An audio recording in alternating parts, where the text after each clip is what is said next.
The route we used for this review was perhaps a bit unrealistic in that we went north on George Street and then did a U-turn to go south on Pitt Street. It was the quickest way to get there from the Anzac Bridge, but it was also pretty messy. Now that's the Car Hill Expressway above us, and we're turning right onto Alfred Street.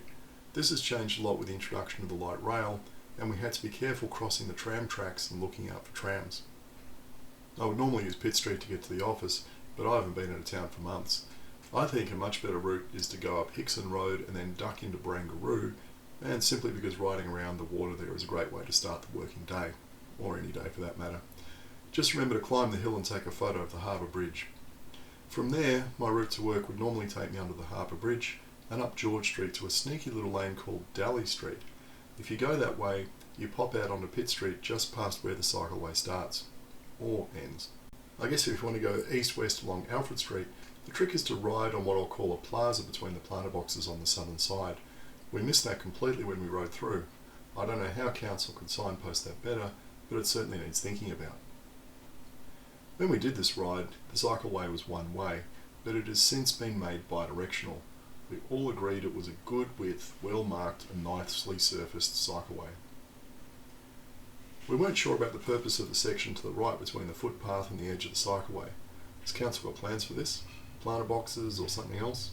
It seemed like an odd sort of gap to us. Although there are new signs warning drivers who are turning across the cycleway to watch for cyclists, our one worry was drivers coming out of the car parks and side streets and only looking to their left. The road is one way, so they're only going to be thinking about cars coming from their left.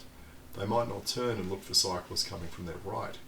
That's not a design issue, that's a problem with drivers not paying due care and attention.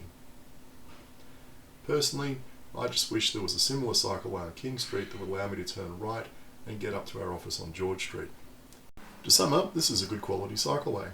It's a nice piece of work. The only letdown was not knowing what to do at Circular Quay. I'm sure we'd be able to figure out what to do after riding it a few times, but good visual cues eliminate the need for guesswork and deduction.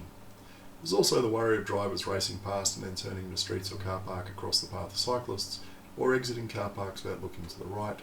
That's a driver behaviour issue rather than a design issue. So overall it gets a big thumbs up.